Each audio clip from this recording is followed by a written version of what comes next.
Hello everyone, this is a video just to take you through my process for how I get rid of IBS and digestive issues for good with my clients.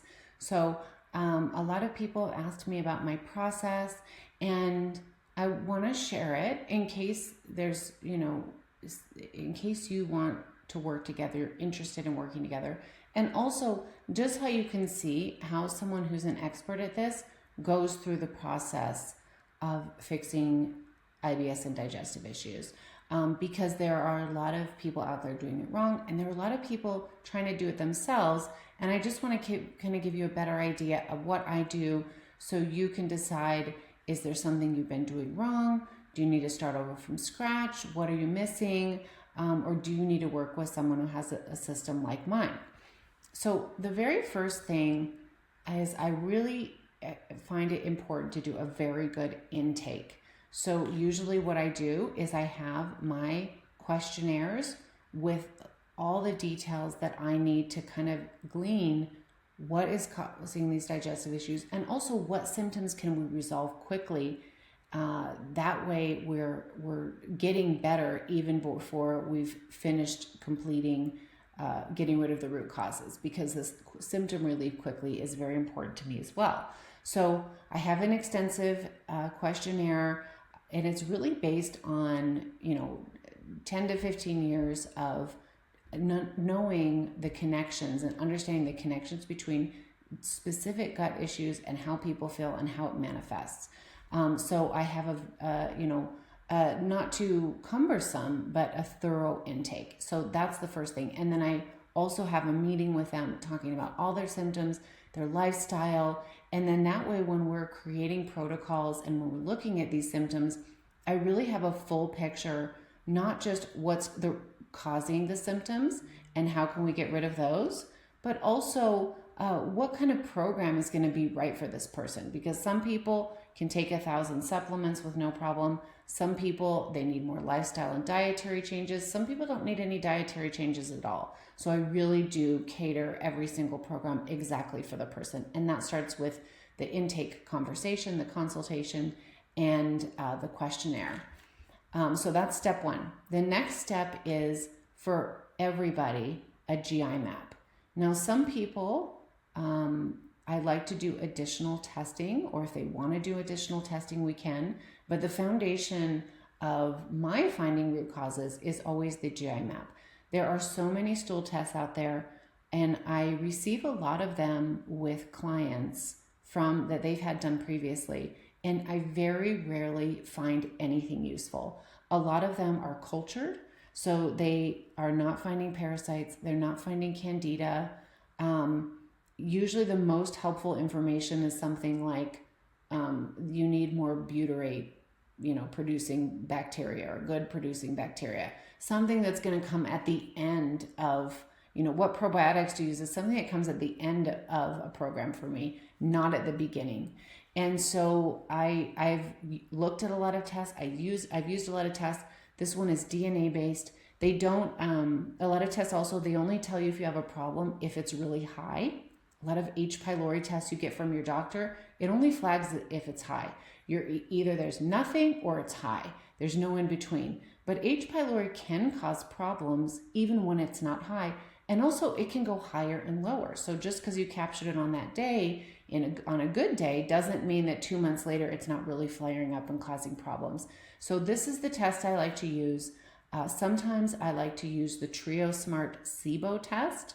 But I really don't think it's always necessary if someone has SIBO to do that test in addition. You can see a lot of information in this test instead.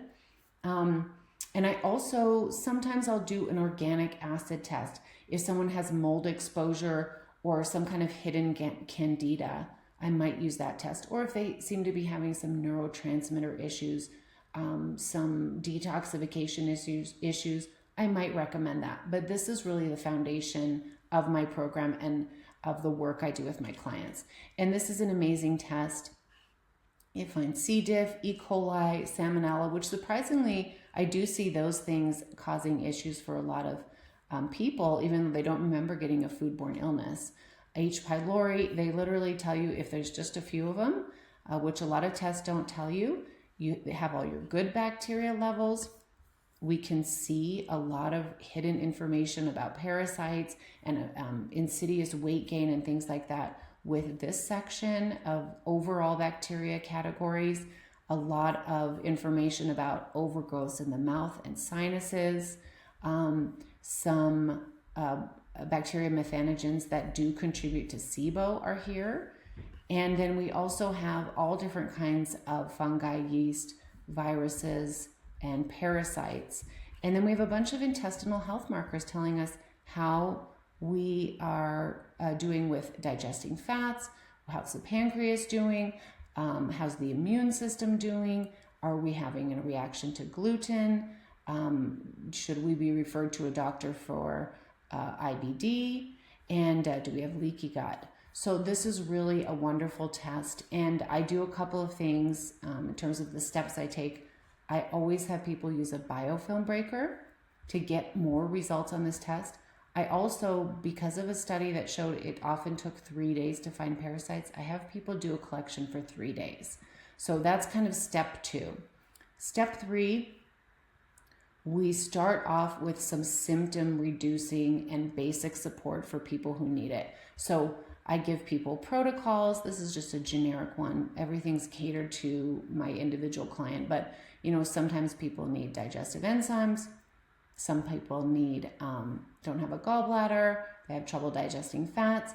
And so we do some symptom relief at the beginning, sometimes charcoal if people are having a lot of loose stools, things like that.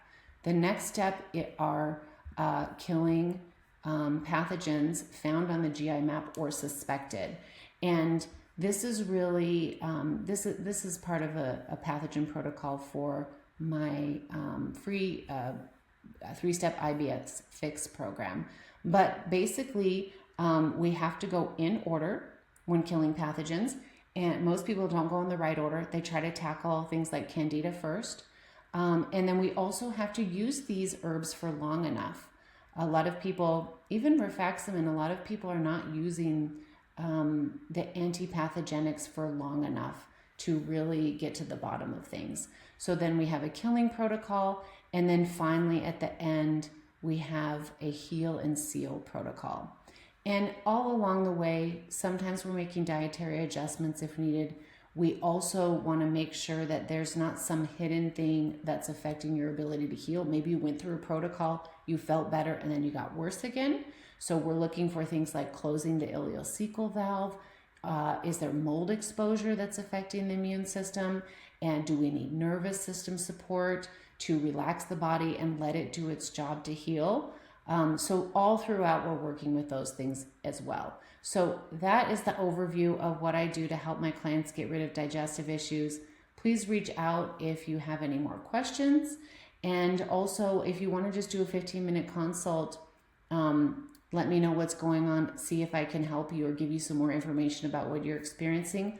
I'm happy to give you that link as well. All right, take care.